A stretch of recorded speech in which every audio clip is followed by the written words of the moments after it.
오늘 시간에는 하나님은 오늘도 자신을 준비하고 있는 일꾼을 찾고 찾으신다 라는 제목으로 함께 말씀의 은혜를 나누기를 원합니다. 오늘도 거룩하고 복된 주의 날에 주님 앞에 나와 예배하는 사랑하는 우리 성도들을 주 안에서 사랑하고 또 축복합니다. 믿음 안에서 신앙생활을 잘 감당해서 우리가 다음에 눈을 뜨는 그날 주님이 우리를 맞이하는 천성에 이르시고 천국에서 준비된 복된 집에서 사는 우리 성도들이 되기를 간절히 바랍니다. 주일은 우리에게 복된 날입니다.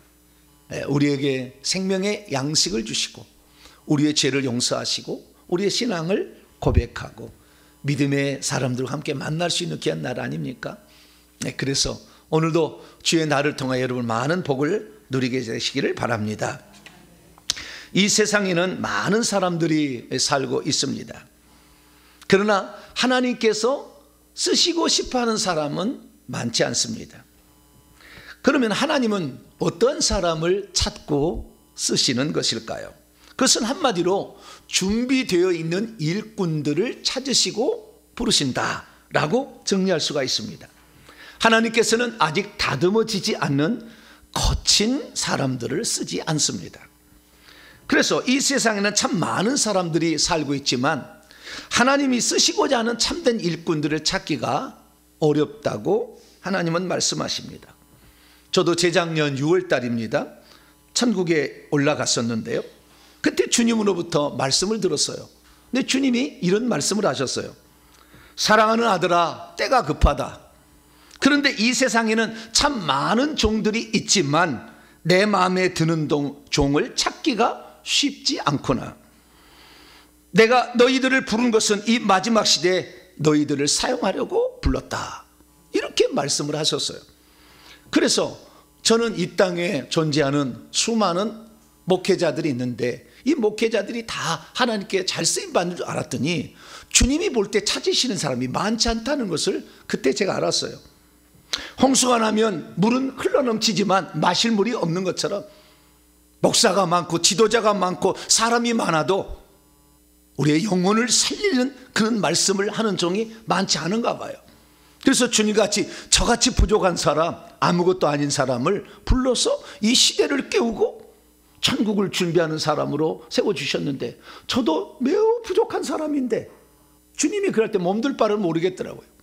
그래서 제가 마음에 새겼어요. 주님, 제가요 하루를 살아도 주님 마음에 기쁘시게 해달라는데 갈게요.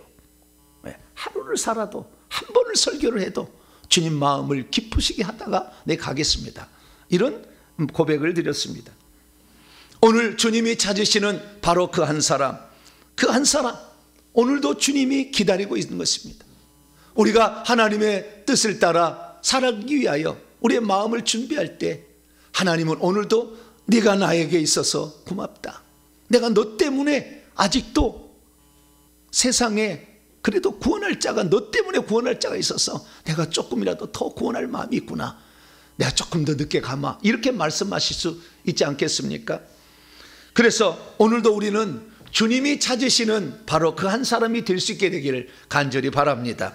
그래서 오늘 소두 집안이요 주님이 찾으시는 한 사람이 되기 위해서 찬송하나를 부르고 우리 시작하도록 하겠습니다. 주를 향한 이곳에 찬송하도록 하겠습니다.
간절히 주께 예배하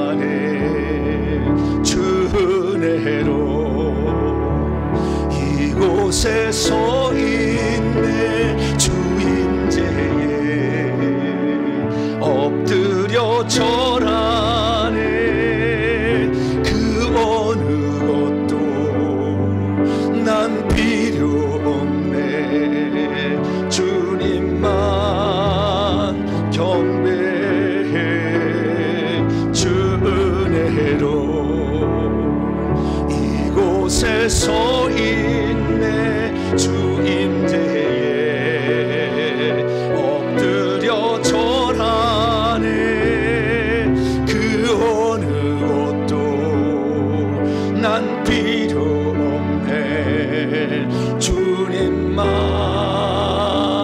경배해. 할렐루야. 주님이 찾으시는 한 사람, 네가 있어서 행복하다, 이런 얘기를 들을 수 있는 저와 여러분 되시기를 간절히 바랍니다. 그래서 제가요, 이 땅에 하나님께서 찾으시는 사람이 어떤 사람인가 잘 살펴봤더니 딱 두 종류의 사람으로 나누게 됐어요. 하나는 하나님께서 이 땅에 당신의 뜻을 이루라고 보낸 사람이 있더라고요. 사명자들이 있었어요. 그리고 또 한 사람이 있었어요. 그 또 한 사람은 뭐냐? 그 사명자를 도와서 하나님의 몸된 교회를 섬기라고 보낸 사람도 있더라고요. 그래서 저는 예전에는 그렇지 않았어요. 모두가 다는 사명자인 줄 알았어요. 물론 사명은 자기의 가정을 구원하고, 그 다음에 또 작은 어떤 교회에서 하는 분야가 있잖아요. 그런 일들을 하는 것도 있지만 진짜 하나님이 불러서 파송한 사람이 있더라는 거죠. 그래서 우리가 이 땅에 살 때 정말 평신도로서 가장 행복한 것은 뭐냐? 하나님이 이 땅에 보낸 사람을 돕는 거예요. 이 가장 행복한 거예요. 나중에 죽어보면 알아요.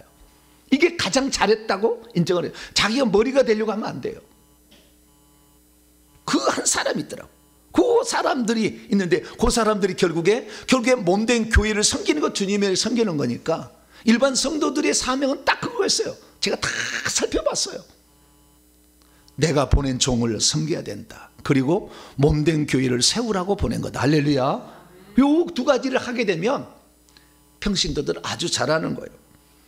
그래서 우리가 이 땅에 살 때 어찌하든 간에 하나님의 일꾼으로서 이 일을 저희들 하든지 간에 하나님의 일꾼으로 살아가게 되는데, 그러면 우리가 하나님이 쓰시는 일꾼이 되기 위해서는 어떤 사람이 되어야 하는 것일까요? 우리가 알아야 될 것은, 가장 중요한 건 뭐냐면 하나님이 나를 언제 쓰실 거냐가 중요한 게 아니라 하나님이 쓰시는 사람으로 준비가 되어 있느냐가 더 중요하다는 것입니다. 그래서 오늘 내가 하나님 앞에 쓰시기에 합당치 않은 부분이 무엇이 있는가? 하나님이 쓰실 만한 영역은 무엇인가? 이것을 찾아보아야 한다는 것이죠. 그래서 과연 내가 하나님이 쓰실 만한 합당한 일꾼인가? 한번 돌아보시고 자신이 하나님이 쓰시는 일꾼이 되기 위해서는 어떤 준비를 해야 하는 것인가? 그리고 기왕 하나님께 쓰시는 일꾼이 되기 위해서는 내가 장비해야 될 최소한 준비는 무엇인가? 이 부분에 관해 오늘 말씀을 나누려고 합니다. 자, 오늘 본 말씀은 어떤 말씀입니까? 모세가 애굽의 모든 지혜를 다 배워서 말과 일에 능한 자가 되므로 자신의 힘과 지혜로서 노예로 전락해버린 자기 민족을 구원하려 했지만 오히려 자신의 혈기 때문에 살인자가 되어서 미디안으로 도망치게 되었고 거기서 40년이 차기까지 목자로서 살게 되었다라는 말씀을 하고 있습니다. 왜 모세는 자신의 힘과 지혜로 자기의 민족을 애굽에서 노예에서 구출하는 데 실패하고 말았던 것일까요? 왜 그에게는 40년의 또 다른 준비가 필요했던 것일까요? 그는 분명 좋은 뜻으로 그 민족을 구출해 보려고 했지만 하나님은 왜 그의 행위를 인정해 주지 않았던 것일까요? 왜 하나님께서는 그것을 다시 광야로 보내서 40년 동안 더 준비하라 이렇게 말씀하신 것일까요? 한 사람이 이 땅에 태어나서 하나님께 쓰임받기까지는 과연 어떠한 준비가 필요할까요? 그리고 어떤 준비가 되어 있어야 하나님은 그때 부르시는 것일까요? 그리고 나에게 있어서는 과연 몇 년간의 준비가 필요한 것일까요? 하나님의 자녀가 되었으면 누구나 다 하나님께 쓰시는 일꾼이 되는 건가요? 아니면 어느 정도의 기초는 준비되어 있어야 쓰임을 받게 되는 것일까요?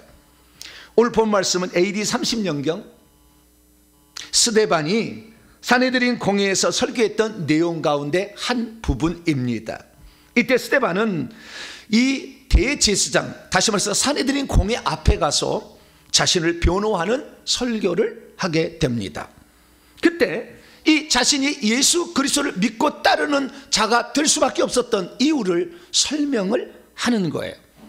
그때 대제사장이 말합니다. 당신도 유대인, 나도 유대인. 당신도 아브라함을 믿음으로 따른 자도 나도 아브라함의 혈통과 민족으로서 언약을 가진 자다라고 얘기를 합니다.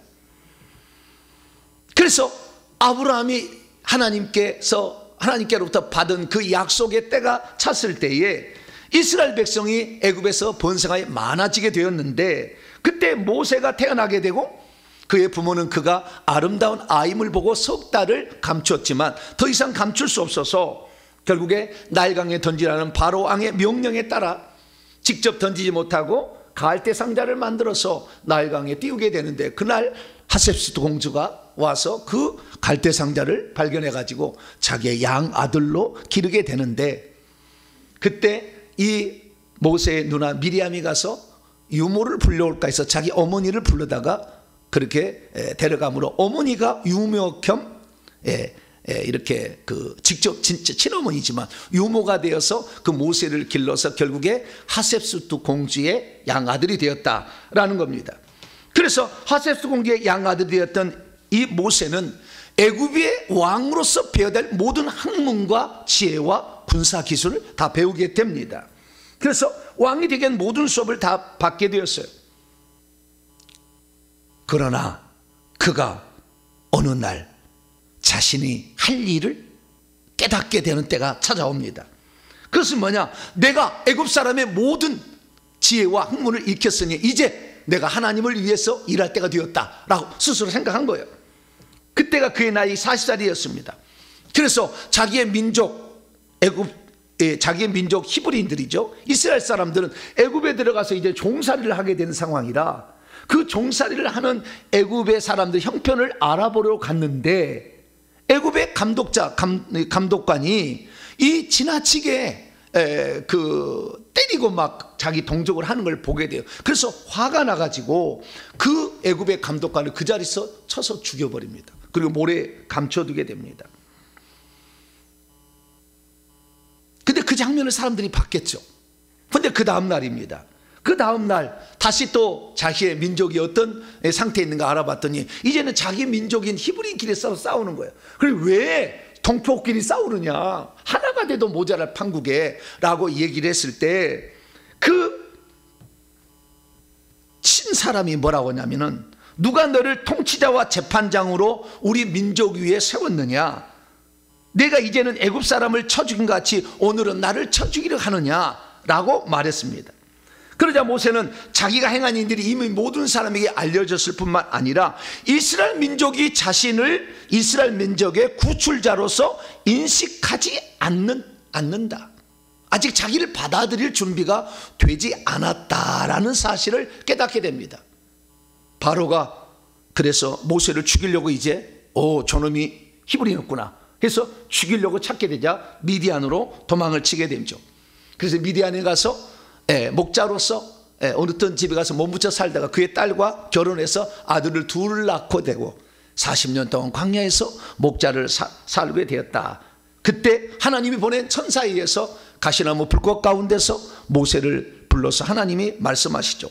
나는 내 조상의 하나님 아브라함과 이삭의 야곱의 하나님 여호와라. 너의 신발을 벗어라. 네가 선 곳은 거룩한 땅이다. 내 백성 이 애굽에서 받는 학대를 내가 보았으니 내가 너를 바로에 보내서 이스라엘 민족을 구출하게 하겠다라고 말씀을 하셨다는 겁니다. 믿음이 있어도 준비가 되어 있지 않으면 하나님께서 그를 쓰실 수가 없습니다. 믿음이 있어도 준비가 되어 있지 않으면 자신은 하나님께 쓰임받겠다고 작정하고 나갈지라도 하나님으로부터 인정을 받지 못합니다. 믿음이 있어도 준비가 되어 있지 않으면 아무리 자신은 잘 준비했다고 할지라도 하나님께서 아니라고 하신다면 또 준비하고 또 기다려야 하는 것입니다. 믿음이 있어도 준비가 되어 있지 않으면 먼저 자신의 성품부터 하나님이 쓰시기에 합당하게 다듬어야 합니다. 믿음이 있어도 준비가 되어 있지 않으면 하나님이 종이 되기 위해서는 하나님의 말씀을 들을 만한 준비가 되어 있어야 되고 하나님이 누군지를 알고 있어야 하는 것이죠. 믿음이 있어도 준비가 되어 있지 않으면 영적 싸움을 싸울 때 악한 영들과 싸워서 이길 수 있도록 무장을 하고 있어야 합니다. 믿음이 있어도 준비가 되어 있지 않으면 결국 하나님께 쓰임받지 못하게 되는 것이죠. 그러므로 우리 성도들은 하나님께 쓰임받기 위하여 하나님이 지금 불러 쓸 수 있도록 날마다 자신을 준비하는 복된 자가 되기를 축원합니다. 하나님의 마음에 쏙 들어서 내가 너를 이제 써야 되겠다 라고 결정하는 때가 여러분의 생애에 반드시 올 수 있게 되기를 간절히 바랍니다. 왜 사람은 그러면 하나님께 쓰임받지 못하고 결국에 버림받게 되는 것일까요? 그래서 우리는 이 부분에 대해 알아야 됩니다. 내가 지금 당장 쓰임 받느냐 안 받느냐 이게 중요한 게 아닌 거예요. 쓰임 받을 때 할지라도 그 쓰임이 결국에 그를 망치게 되는 요인이 되어버려요. 그러면 결국에 하나님께 버림을 받는 거잖아요. 그래서 오후 5시에 와도 1시간만 일해도 한 데나리를 주신 분이 하나님, 할렐루야. 그걸 아셔야 돼요. 많은 시간에 쓰임 받는다고 해서 그 사람을 하나님이 기뻐한다고 생각하시면 안 돼요. 잠깐이라도 하나님께 쓰임 받을 때 주님의 마음에 흡족하게 드는 자, 그런 자가 될 수 있기를 축원합니다. 자, 그러면 자신이 하나님께 쓰임 받기까지 자신은 왜 철저히 이렇게 준비해야 되는 것일까요? 그건 두 가지 이유가 있습니다. 첫째는 자신을 철저히 준비하지 않으면 하나님의 일을 하게 될 때 자기의 힘과 자기의 능력으로 하게 되는 것입니다. 다시 말해서 자기의 힘과 지혜와 자신의 능력으로 하다 보니 어느 날 혈기 분노가 나올 수밖에 없는 것이죠. 그러면 그걸 어떻게 되는 것입니까? 그 사람이 잘났다, 그 사람의 어떤 것이 드러나는 거예요. 하나님이 드러나지 않는 거예요. 근데 미안합니다마는 우리가 하나님의 일을 하게 될 때 하나님이 드러나지 아니고 자기가 드러나면 이 세상에서 그 사람은 칭찬을 잊지만 하늘에서 받을 상이 없다는 거예요. 쓸모없는 인생을 사는 거예요. 이 땅에는 좀 잘 먹고 살지만 썩어 없어질 이 육체가 잘 먹고 살았을 때 뭔 소용이 있겠어요? 하나님 인정을 안 해주는 거죠, 전혀. 그래서 저와 여러분들은 자신의 힘과 지혜로 자신의 능력으로 이 살다가 결국에 아무것도 얻지 못한다는 걸 알고 더더욱 철저히 하나님께 쓰임받는 준비를 할 수 있기를 축원합니다. 두 번째는 자신이 철저히 준비하지 않으면 하나님께 쓰임받다가도 어느 날 버림받게 되기 때문에 그렇습니다. 왜 그렇습니까? 아직 준비가 덜 된 상태에서 사역자가 되어버리면 돈에 눈이 멀게 됩니다. 월급을 적게 주면 가는 거예요. 돈에 맛을 들이게 됩니다. 돈을 안 가지면 사역을 안 해주는 거죠. 인기를 보게 됩니다. 내가 얼마나 사람이 나를 따르냐 이거 보게 되는 거예요. 자기 세력을 규합하기 시작합니다. 교회를 사람들을 데리고 나가죠. 아직 준비가 되어 있지 않으면 그 사람 자기 어떤 존재를 모르기 때문에 그 더러운 부패한 본성이 자기에서 나와버리는 거예요, 어느 날. 그래서 결국에 돈과 명예와 인기를 추구하게 될 것이고, 조금이라도 성공해서 좀 잘됐다 싶으면 어느 날 음란에 빠져 있고, 어느 날 쾌락에 빠져 있고, 어느 날 돈을 어디 갖다가 감춰놓은 것이 생겨서 비리가 발견되는 사람으로 나가게 되는 것이죠. 그렇기 때문에 하나님은 그런 사람을 쓰지 않는 것입니다. 반드시 들통나게 해서 그를 버리게 되는 것이죠. 뿐만 아니라 자신을 철저하게 준비하려면 하나님 버리시는데 왜 그렇습니까? 그것은 나중에 어느 정도 하다 보면요, 자기가 잘나서 그런 줄 알아요. 교만이 하늘을 찔러요. 안하무인격이 됩니다. 아무 말을 안 들어요. 권위와 질서라는 것을 사람이 모르면요, 결국에 그래서 버림받습니다. 제가 천천히 지켜봤어요. 지금까지 모든 삶을. 그랬더니 결국에 하나님께 아직 쓰임받기 위해서 온전한 준비가 되어 있지 않은 사람은 결국에 교만해져 버리더라고요. 교만해져 버려. 그래서 결국에 하나님이 교만은 하나님이 버리신다. 겸손한 자는 가까이 하시고 교만한 자는 멀리 하신다. 그렇지 결국에 하나님이 그를 버리는 사람이 되는 거죠.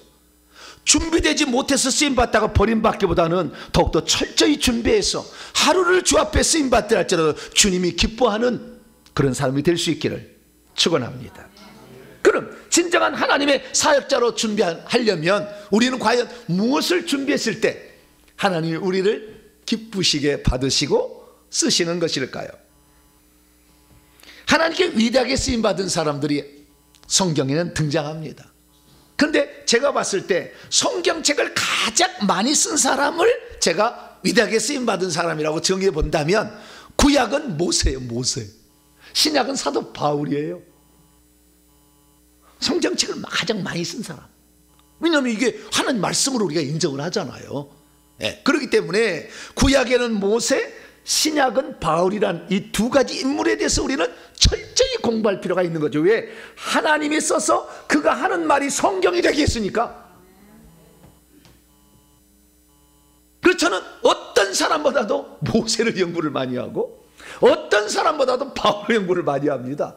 왜? 하나님이 쓰셨는데 근데 그 사람의 말이 하나님의 말씀이라고 그러잖아요. 오, 이 땅에 사람으로 태어나서 사람의 말을 했는데 하나님의 말씀으로 하나님이 인정해서 천국 가면은요 성경 66권이 기록된 책이 그대로 있어요. 천국에 가면은. 그래서 천국의 성도들도요 자기 집에 성경책이 있어 성경을 읽고 있다니까. 이 세상 성경책이 천국에 있다니까요. 이거 그냥 꼴로 볼 게 아니에요. 누가 편집한 게 아니라고. 그래서 깜짝 놀라요. 자, 그러면 구약시대 하나님이 가장 쓰셨던 모세와 신약의 바울은 어떤 준비를 해서 하나님께 쓰임을 받았을까요? 딱 보니까요 세 가지가 준비된 후에 쓰임을 받았어요. 첫째는 인격이 준비돼야 됩니다. 뭐라고요? 인격이 준비돼야 돼요. 인격이 혈기 분노가 충만한 것이 아니라 하나님의 성품으로 준비가 돼야 되는 것입니다. 왜 그러냐면 그 사람의 그 성품이 하나님을 대변하는 것이기 때문에 하나님을 나쁜 하나님으로 인식할 수가 있는 거예요. 그래서 예수 그리스도께서 말씀하십니다. 수고하고 무거운 모든 짐진 자들아 다 내게로 오라. 내가 너희를 쉬게 하리라. 안식을 주리라. 왜냐하면 나는 마음이 온유하고 겸손하기 때문이니 나의 멍에를 먹어 내게 배우라. 그리하면 너희의 혼들이 안식을 발견하게 될 것이다 라고 말씀하셨습니다. 우리는 예수님을 따라가야 합니다. 할렐루야. 온유한 거예요. 성질이 급하지 않아요. 겸손한 거예요. 자기가 아무리 높아질 순간에 자기를 낮출 줄 아는 거예요. 그런데 준비 안 된 사람은 자기가 뭐 좀 되면 우쭐해져 가지고요 자기가 다 아는 것처럼 내 생각이 옳다, 내가 본 것이 다 맞다 이런 식으로 생각을 해버려요. 그래서 결국에 교만해지게 되는 것입니다. 그래서 우리는 인격이 먼저 준비될 때에 혹시 설교는 좀 떨어진다 할지라도 그 인격 때문에 주님의 마음을 느낄 수가 있는 거예요. 할렐루야. 그 마음을 느끼기 때문에 하나님이 나를 이렇게 인자하게 나를 사랑하시는구나 이걸 알게 되는 것이죠. 그래서 이 되도록이면 저도 인자한 모습을 풍겨야 되는데 하도 요즘에 책망을 많이 해가지고 제가 무섭죠. 근데 참 신기한 것은요 제가 그렇게 책망을 많이 해도 상처를 안 받아. 모르세요? 제가 책망을 해도 어느 누구도 상처를 받지 않냐고 그 마음을 이게 마음으로 받아들이더라고요. 야, 이것도 참 은혜다. 예. 남이 그러하면은 목사님 야단 그만 치세요. 이 교회는 야단 쳐서 난 못 나가겠구만. 이렇게 할 텐데 그러지 아니하고 그 말을 하나님의 말씀으로 받아들인다 그 말이죠. 예. 여러분이 그 마음이 복된 마음입니다. 할렐루야. 들을 귀가 있는 사람은 듣게 되는 것이고요. 그 심정, 주님의 심정을 가슴에서 느끼는 거잖아요. 그래서 우리가 정말로 하나님 앞에 어떤 청소를 하든 찬양을 부르든 밥을 하든 간에 하나님께 쓰임받는 일꾼이 되려면 인격이 준비되시길 축원합니다. 밥을 하는데 막 이러면은 그다음부터 초신자가 안 나온다니까. 아직 인격이 혈기 분노를 다스리지 못하는데 무슨 하나님의 일을 하겠습니까? 왜? 이 교회는 전부 성질 부르는 데구나 이렇게 하고 돌아갈 거 아니에요? 그래서 모세도 보니까요 40세가 됐는데 성질이 안 죽었어. 물론 40세가 되면 팔팔할 것 같기도 합니다만, 하나님의 성품으로 단당되지 못했던 모세는 이스라엘의 백성에게 하나님을 대신하고 바로에게 하나님을 대신한 존재로 가야 되는데, 그 덜 떨어진 성품을 가지고 자신의 부패한 본성을 가지고 나가면 안 되겠기에 너는 그걸 비워야 된다 이거지.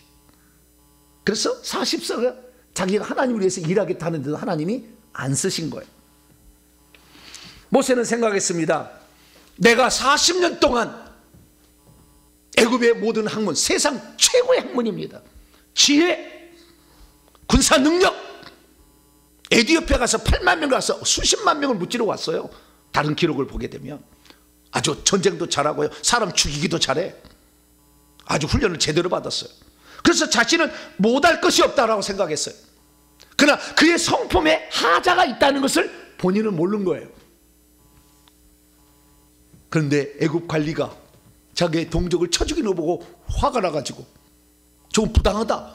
그럼 부당하다 할 때 화가 난다고 그 자리에서 쳐 죽여요? 여러분, 사람이 죽기까지 패기가 쉽지 않습니다. 여러분 그런 것이 안 해보셨죠? 죽을 때까지 두들겨 패보는 거. 사람이 안 죽어요. 얼마나 잔인했으면 아주 피투성이 됐을 거예요, 얼굴이. 그 사람, 죽은 사람. 그렇게 만약에 제가 여러분 그렇게 깡패였는데 내가 목사가 됐는데 여러분 잘못하면 어떻게 되겠어요? 이리 오시오, 화장실 한번 가죠.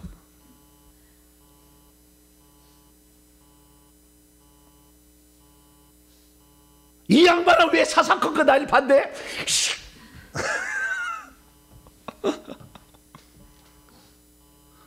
저는 깡패가 아닙니다. 너무 두려워하지 마시기를 바랍니다. 저는 누구를 패본 적이 없어요, 한 번도.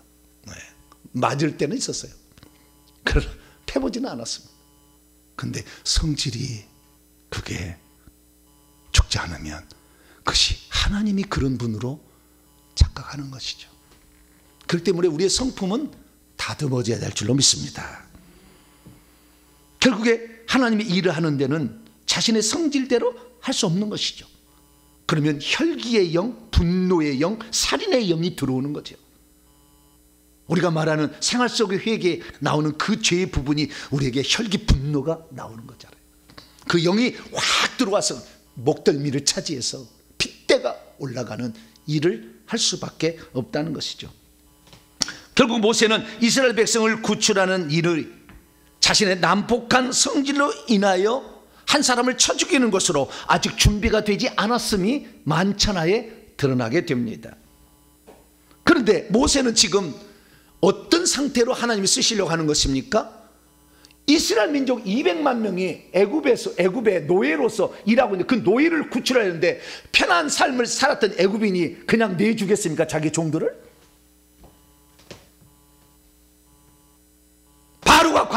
파라오가 과연 그걸 내주겠냐고요.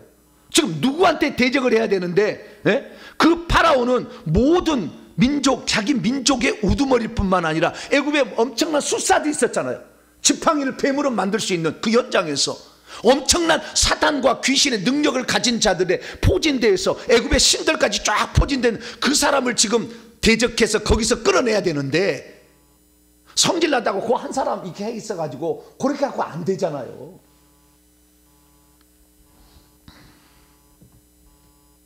모세가 이스라엘 백성을 애굽에서 이끌려면 하나님의 능력을 힘입지 않고는 안 되는 거였어요. 자기가 좀 사람 하나 쳐 죽일 수 있는 능력이 있다고 좀 뭘 좀 배웠다고 되는 게 아니라니까. 불가능한 거라니까요. 그런데 이 모세는 자기가 이 정도 배웠으면 나는 할 수 있다 이렇게 생각한 거예요. 그러나 결국에 그것은 자신의 더러운 부패한 본성만을 드러낸 일로 마치게 되었던 것입니다. 그래서 우리는 자신의 눈앞에 펼쳐진 어떠한 현장 속에서 자신의 성질 하나 다스리지 못하는 사람을 지도자로서 쓰면 안 되는 것이고, 그런 사람 일꾼이 되면 안 되는 거예요. 그래서 하나님은 그를 광야로 보낸 것입니다. 지배하고 누를 게 없잖아요. 그리고 자신을 돌아보잖아요. 양떼를 치는데 그 양떼를 바라보며 자연을 바라볼 때 이 자연을 이치를 아는 거예요. 저는 제가 어렸을 때 교회를 안 다녔어요. 18살 때까지. 부자가 아니었기 때문에 이솝우화나 전래동화도 읽어보지 못한 채 살았어요. 그러면 제게 있어서 교과서는 뭐냐? 제게 있어서 교과서는 자연이었어요. 자연. 아침이 되면 어김없이 해가 떠오르고 저녁이 되면 어김없이 해가 지는 것을 봤어요. 저녁에 붉은 노을이 이렇게 꽉 지면은, 네? 저녁에 붉은 노을이, 그 다음에 날씨가 굳겠다 짐작을 합니다. 지나가다가도 아침에 리아카를 끌고 논에 가다가도 풀잎에 영롱한 이슬이 맺혀 있는 것을 봅니다. 맑고 투명하고 깨끗한 것. 내 얼굴을 위해 비춰봅니다. 지나가다 어릴 때예요. 비춰봅니다. 비춰봐. 그러다 보면 뱀이 하나 쑥 지나가. 보통 꽃뱀이라고 합니다. 꽃뱀. 꽃뱀이 싹 지나가. 그런데 어릴 때 왜 그런지 모르지만 뱀만 보면 죽이고 싶은 생각이 막 들어. 왜 그런지 모르겠어요.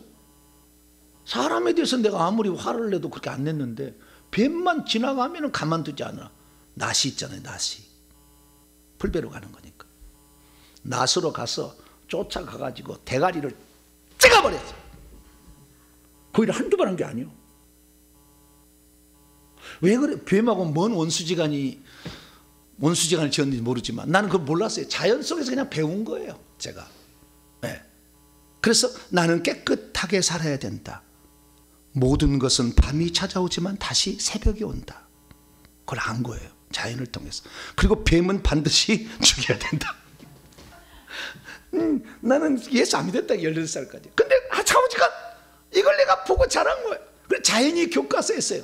그리고 지금 돌아보니까 깨끗하게 되기 위해서 회개를 외치고 있어요. 할렐루야. 네? 그 다음에 뱀, 사탄, 귀신, 뱀들 반드시 잡아서 처단하려고 할렐루야.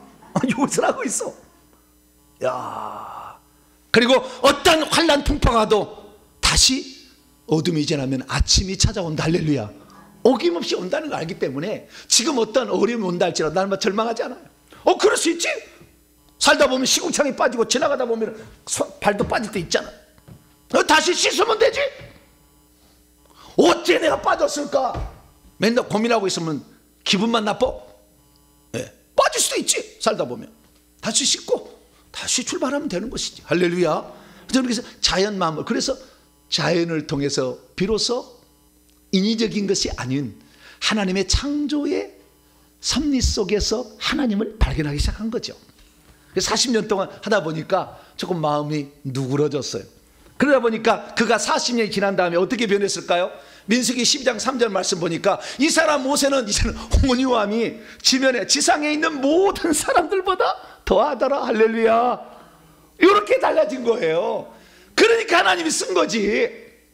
또 성질나면 어떻게 돼요? 너 이리 와. 이렇게 될 거잖아요. 그래서 이 모세는 먼저는 자신의 인격이 다듬어지지 않았음을 알았기 때문에 40년의 시간이 더 필요했던 것이죠. 신약시대에 들어와서 바울은 또 어떻습니까? 바울도 역시 성질이 더러웠습니다. 예, 사도행전 9장에 보니까 사울이 바울 되기 전입니다. 주의 제자들에 대해 여전히 위협과 살기가 등등하여 살인기가 있어가지고요, 살인의 마음, 살인 안에서 씩씩거리고 있었대요. 여기 귀에서 김이 나오는 거예요. 뻥뻥뻥. 네. 얼마나 성질이 급했으면. 네. 그래서 예수 믿는 사람들 다 잡아다가 예루살렘이 아닌 저 다메섹까지 가가지고 사람들 다 잡아다가 가둬서 감옥에 쳐두고 죽이려고 작정을 했다는 거죠. 아주 성질이 대단한 사람이에요.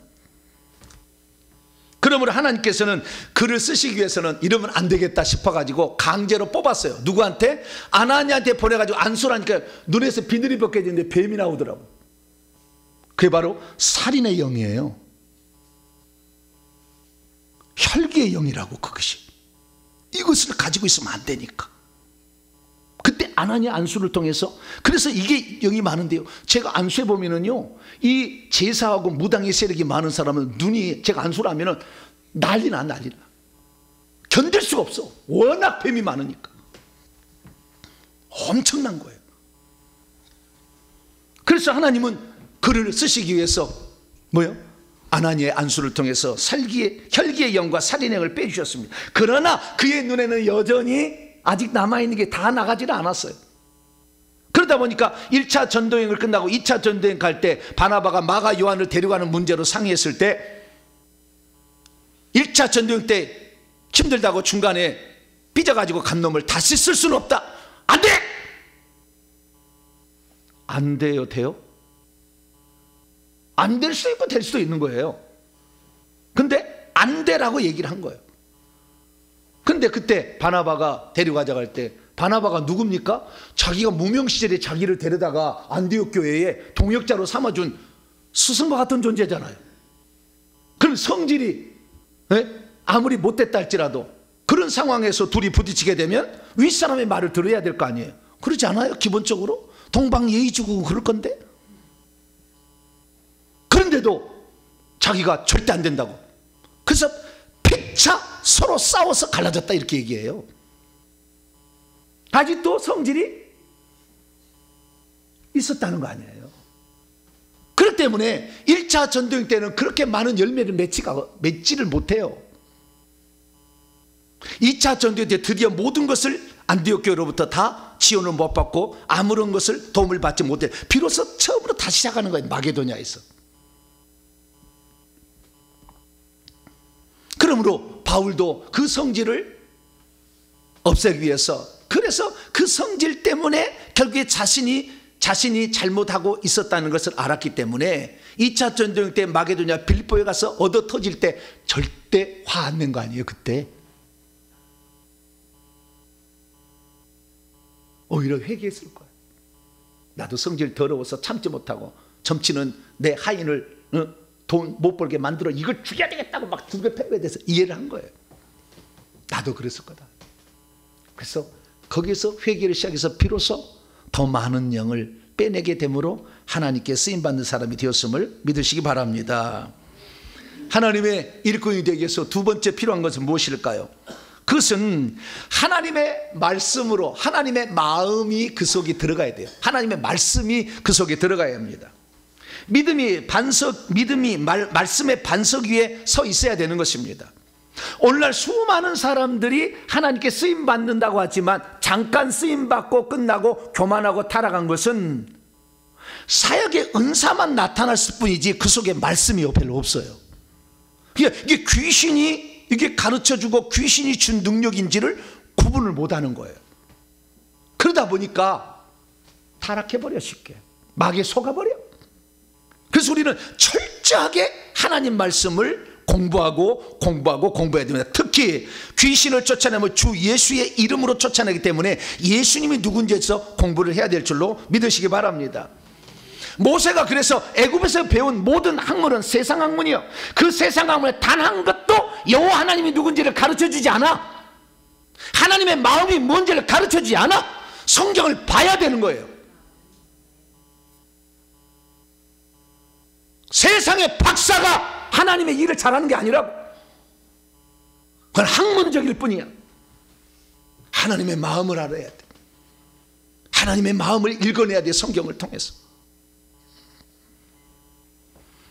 애굽의 학문과 기술이 세계 최고의 수준이었지만 창조주이자 유일한 구원자는 여호와 하나님밖에 없다는 것을 안 가르쳐 주잖아요. 왜 하나님께서 이스라엘 민족을 애굽에서 구출할 때 처음부터 장자재앙을 내려서 싹 쑥대밭 만들어버리고 그날 밤에 구출해버리지 왜 10가지 재앙을 내렸을까요? 그것은 첫째, 바로가 하나님을 몰라. 바로가 이르되 여호와가 누구이게 내가 그의 목소리를 듣고 이스라엘을 내보내겠느냐? 나는 여호와를 알지 못하니 이스라엘을 보내지 않겠다. 하나님을 몰라. 모세도 몰라. 그런데 더더욱은 모세가 하나님께 말하기를 내가 이스라엘 자손에 가서 이르기를 너희 조상의 하나님 나를 보내셨다 하면 그들이 내게 묻기를 그의 이름이 무엇이요? 물으면 내가 무엇이라고 그들에게 말하. 모세도 하나님을 몰라. 하나님께서 10가지 재앙을 내린 것은 바로도 하나님을 모르니까, 모세도 하나님을 모르니까 하나님이 누군지를 알려주려고. 할렐루야. 모든 신들 위에 뛰어난 신이다. 코브라를 죽일 수 있는 더 큰 코브라다. 더 강력한 존재다 라는 사실을 얘기해주고, 자연 만물의 모든 것을 신으로 떠받들, 나일강을 신으로 떠받들 때 나일강을 피로 만들어버려. 개구리를 신으로 받들 때 개구리를 싹 다 죽여버려.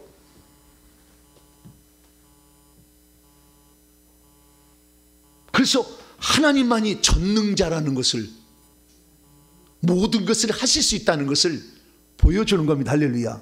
그러니까 모세가 이스라엘 민족을 구출하는데, 바로에게 구출하는데요, 이 모세가 무슨 힘이 있어서 구출하게? 그러니까 하나님께서 네 지팡이를 던져봐라. 애굽의 어떠한 능력도 그 위에 있는 능력이 내가 너에게 준 지팡이에게 있다. 할렐루야. 그러니까 담대해졌지. 제가 요즘에 간이 배 밖으로 나왔어요. 왜 그런지 아세요? 제 속에 주님이 능력이 얼마나 큰지 알아버렸어요. 제가. 그러니까 약간 간이 그래, 귀신을 가만두지 않습니다. 사람은 내가 함부로 하지 않아요. 만나보세요. 저는 부드러운 남자예요. 부드러워. 만나보세요. 개인적으로 부드러운 남자예요. 그러나 귀신한테는 그렇지 않습니다. 왜? 그 주님의 능력이 뭔지를 알게 되니까. 그래서 단호하게 나가는 거죠. 그건 하나님이 하신다는 걸 알기 때문에. 할렐루야. 나는 단지 도구에 불과하다는 걸 알기 때문에. 하나님이 오늘 쓰시다가도 내일 그만두면 저는 그만두려고 항상 생각하고 있어요. 왜? 내가 잘났다고 지금 사는 게 아니니까. 그래서 결국에 이 하나님만이 스스로 계신 자존자이실 뿐만 아니라 여호와, 그분이 약속을 반드시 이룰 뿐만 아니라 모든 것을 하실 수 있는 전능자라는 것을 모세도 알아야 되고, 이스라엘 백성도 알아야 되고, 바로도 알아야 되고, 애굽 백성도 알아야 돼. 그러니까 그걸 차근차근 아예 차근 해버리는 거예요. 그래야 알잖아. 그러니까 오늘날에요, 여러분들이 하나님의 전능하신 이런 초자연적 역사를 경험하지 않으면요, 사람이 굴복하지 않아요. 교만이 쩔어요. 제가 다 살펴봤어요. 하나님의 초자연적 역사를 경험하지 않은 한, 눈으로 보지 않은 한 지가 잘났다고 생각해. 그래서 하나님은 전능자라는 거, 약속을 반드시 지킨다는 것을 모세에게 알려주실 뿐만 아니라 하나님의 백성들이 어떻게 살아야 될지는 또 모르잖아. 구출할 때는 하나님이 누구라는 걸 알려줬지만 하나님을 어떻게 섬겨야 결국에 우리가 천국에 가서 복을 적과꾸린 가나안 땅에 들어간지 잘 모르잖아. 그게 하나님 또 시내산에 불러. 모세야 올라와라. 금식 40일 하고 올라와라. 올라갔더니 하나님의 백성은 이렇게 해야 젖과 꿀이 가나안 땅에 들어간다. 탈출만 해서 들어간 게 아니라 합당한 삶이 필요해야 천국에 들어간다. 할렐루야. 믿음으로 구원은 시작되지만 하나님의 뜻대로 행하는 자라야 천국에 들어간다. 할렐루야. 그걸 알려주기 위하여 시내산으로 불러. 그래서 시내산에서 하나님이 이스라엘 백성이 원하는 것, 이스라엘 백성이 젖과 꿀이 흐르는 땅을 차지할 만한 합당한 사람이 되면 어떻게 살아야 되는지를 비로소 모세도 배우게 됩니다. 할렐루야. 그래서 결국에 우리가 하나님의 사람으로 더 잘 쓰이고 하나님이 버리지 않는 사람이 되려면 하나님을 진정 알면 되는 거. 할렐루야. 힘써 여호와를 알자. 할렐루야. 그의 나타나심은 일정하나니 그분은 법칙대로 그리고 당신의 말씀하신 대로 움직인다는 거죠. 그래서 말씀을 알아야 아무리 환경이 지금 나쁘게 상황해도 법칙대로 될 거니까, 말씀대로 될 거니까 흔들림 없이 산 사람이 지도자가 돼야 그 공동체는 흔들리지 않는 것이죠. 할렐루야. 세 번째는 무엇입니까? 하나님의 사역자로 온전하게 쓰임받는, 첫째는 뭡니까? 인격이 준비돼야 된다. 두 번째, 하나님의 말씀으로 무장해야 된다. 세 번째는 뭐냐? 세 번째는 악한 영들과 싸울 수 있는 영적 능력을 갖춰야 됩니다. 특히 지금 마지막 시대는 더더욱 그렇습니다. 모세는 이스라엘 백성들을 애굽에서 구출할 때 바로의 힘으로부터만 구출하고 생각했는데, 사실은 이 바로는 자신의 어떤 권세만 가지고 있는 게 아니라 영적인 능력을 가지고 있었어요. 그래서 하나님께서 이 애굽에서 구출하게 될 때 애굽 사람에게만 재앙을 내는 게 아니었어요. 민수기 3장 4절 보면 애굽인들은 여호와께서 그들 중에 치신 그 모든 장자를 장사하는 땅에 묶어 있을 때에 여호와께서 그들의 신들에게도 심판을 행했다. 그러니까 모세는 하늘에 떨어지는 우박이나 이런 뭐 어둠의 재앙이나 전염병의 재앙을 보고 여기 이거 눈에 보이는 것만 생각했는데, 사실은 그 전염병을 가져다 주는 신을 치고 어둠을 가져오는 신을 치고 물을 관장하는 신을 쳤다 그 말이에요. 그러니까 우리가 사람을 영혼을 구원하는데요, 영혼을 구원하는데 단지 그 사람을 예수 믿게 해서 구원했다, 그게 아니라니까. 그 속에 있는 영적 세력을 걷어내줘야 돼요. 영적 세력을 걷어내지 않으면 아직도 포로야. 거기에 결국에 구원 못 받아. 우리가 사람의 영혼을 구원한다는 것은 영적 전쟁을 수행하는 거라고요. 그런데 영적 전쟁을 수행하는 능력이 없어, 무기가 없어, 전략이 없어. 어떻게 꺼내올 건데? 불가능한 거예요. 위대한 사도 바울은 또 어떻습니까? 1차 전도여행 때 말씀만으로 전도를 했습니다. 그랬더니 소득이 별로 없었어요. 2차 전도여행 때 갔어요. 그러다가 드로아에서 안디오키에서 보내준 성경금이 바닥났어요. 왜냐하면 둘로 갈라졌잖아, 두 팀으로. 돌아갈까 말까. 그때 마게도냐인이 이리 건너오라 해서 갔더니 거기에서 처음 시작한 게 뭐예요? 점치는 요정에게서 귀신을 쫓아내는 일을 처음 시작한 거예요. 드디어 본격적으로 참전도의 2차 전도행 때 시작이 된 거였어요.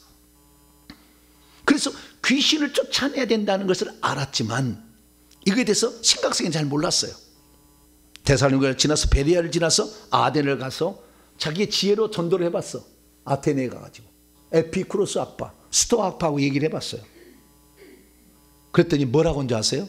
이 말쟁이가 뭐 한가 들어보자 이렇게 되는 거예요. 말쟁이로 하는 거예요. 그래서 깨달았어요. 내가 더 이상의 사람의 말로, 사람의 지혜로 사람을 전도하지 않겠다. 그래서 그가 그 다음에 간 것이 고린도인데, 고린도에 가서 그가 어떻게 전도했는지를 나중에 고린도 전서에 3차 전도 때 쓴 편지를 보니까 이렇게 써놨어요. 내 말과 내 전도함이 설득력 있는 지혜의 말로 하지 아니하고 다만 성령의 나타나심과 능력으로 하여 너희의 믿음이 사람의 지혜에 있지 아니하고 하나님의 능력에 있음을 알게 하려 하노라. 그렇습니다. 사람이요, 자신의 말로 하는 것은 한계가 있어요. 사람이 굴복되지 않아요. 초자연적 역사 앞에 두렵고 떨림이 있어야 돼요. 하나님을 경외함이 거기에 나오는 거예요. 많은 사람들이 교회 나오지만요, 목사야 설교 한번 해봐라, 나 좀 들어볼게, 이런 식으로 하는 사람이 꽉 찼어요. 하나님을 몰라. 천국 못 가요. 그래서 우리는 하나님께 쓰임 받으려면 철저한 준비를 할 수 있게 되기를 바랍니다. 인격을 준비하시고요, 하나님의 말씀으로 무장하시고, 그리고 세 번째는 자신의 영적인 능력을 갖출 수 있도록 노력을 하셔야 되는 겁니다. 할렐루야. 그래서 이런 모든 것을 갖춰야 결국에 하나님이 쓰시는 자가 되고 오래 쓰시는 자가 될 수가 있는 것이죠. 그렇기 때문에 어쩌면 하나님이 쓰실 때에 더 많은 시간을 준비하는 사람이 더 오래 쓰임을 받아요. 우리 옛날 속담에 그 큰 그릇은 늦게 된다는 말이 있잖아요. 비슷한 거예요. 요셉이 이스라엘 백성들을 애굽의 좋은 땅에서 살게 하기 위해서 하나님이 그를 총리로 만들기까지 13년의 시간이 필요했어요. 다윗이 남북 이스라엘의 왕이 되기까지 다 추스릴 수 있는 거대한 영토의 왕이 되기 15년이 필요했어요. 모세가 이스라엘 백성을 젖과 꿀인 가나안 땅 인도할 때까지 40년을 준비하면서 기다려야 했습니다. 그래서 어쩌면 시간이 많이 필요한데 그러면 나는 몇 년을 준비해야 될까요? 이런 질문을 던질 수 있겠죠. 나는 대체 몇 년을 준비해야 하나님께 쓰임 받겠습니까? 근데 오늘 엄청난 소식을 알려드리겠습니다. 그 기간을 단축시키는 방법이 있어요. 그것은 회개하는 거예요. 회개하는 거예요. 회개하면 혈기 분노형이 나가요. 회개하면은 영적 전투를 필연적으로 할 수밖에 없어. 귀신이 공격하니까. 귀신을 이기려면 예수님을, 하나님 말씀을 알 수밖에 없어. 할렐루야. 회개를 안 하면 영적 전투가 일어나지가 않아.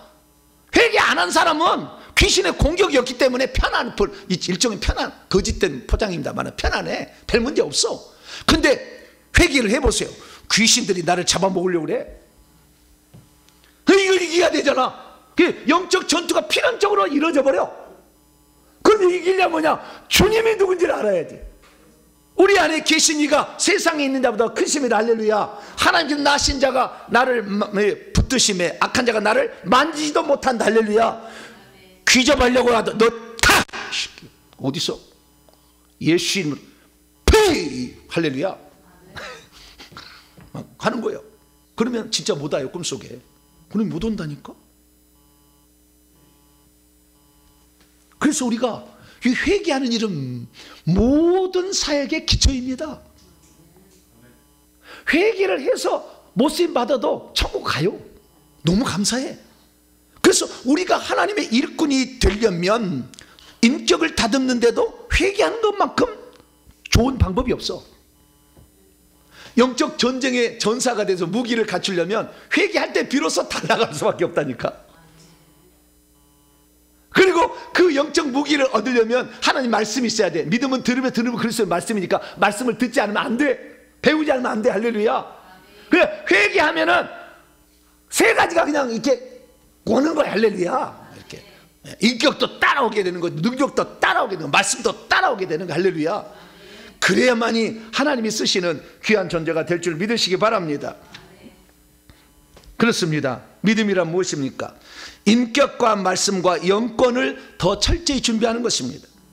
그런데 그것을 위해서는 회개부터 시작하는 것입니다.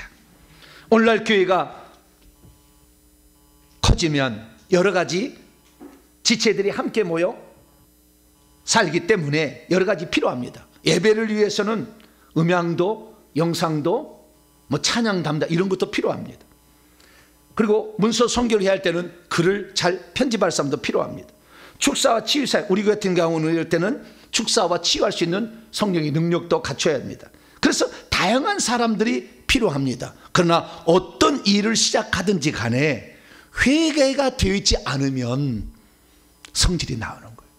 그럼 하나님이 성질내는 분을 알아버려요. 그래서 안 되는 겁니다. 여러분, 회개부터 시작하십시오. 회개를 하게 되면 비로소 내가 하나님께 쓰임받을 사람이 되는데 회개할 때 단축을 시켜줘요. 저는 내가 쓰임받을 때까지 어떻게 될지 몰랐어요. 그래서 자꾸 물어봤어. 그랬더니 어떤 목사님은 하루에 7시간씩 기도하면 하나님께 쓰임받는데, 하루에 7시간씩? 나는 기도의 체질이 아니라 말씀 체질인데 어떻게 7시간씩? 나중에 회개를 했더니요, 7시간씩 안 해도 되는 거였어요. 회개를 해서 귀신이 다 빠져나가고 주님의 능력이 오고. 할렐루야. 그동안에 제가 17년 동안 목사 이 직분을 준비하기 위해서 48년을 내가 준비를 했는데 이 준비하는 모든 말씀을 준비한 거거든요. 준비했더니 하나님이 다른 사람들은 축사와 이런 데 20년 30년 하는 것을 3년에 다 끝내버렸어요. 그 능력이, 그 권세가. 회개가 진짜의 할렐루야. 진실로 회개를 하시고 회개의 분량을 채우시면 여러분도 하나님이 어떤 영역인든지 쓰실 수 있는 일꾼이 되는 거니까 그것부터 시작하게 되기를 간절히 바랍니다. 거룩하신 하나님 감사합니다. 우리가 하나님께 쓰임 받으려면 인격을 다듬어야 하고 하나님의 말씀으로 채워야 되고 영권을 길러야 하는데 이 모든 것이 회개에서부터 시작된다는 것을 알게 하시니 감사합니다. 모세도 이것들을 알았다면, 바울도 이것을 제대로 알았더라면 그렇게 했을 텐데, 다윗도 이것을 잘 몰랐기 때문에 회개를 진짜 하지 못해서 나중에 자식 때의 간음과 살인사건이 자신의 죄값을 그렇게 받았습니다. 주여, 우리는 오늘 이 시간에 우리가 회개를 진정으로 해서 모든 저주를 끝내고 하나님께 쓰임받을 합당한 준비하는 자 되게 해 주옵소서. 우리 주 예수 그리스도의 이름으로 기도하옵나이다.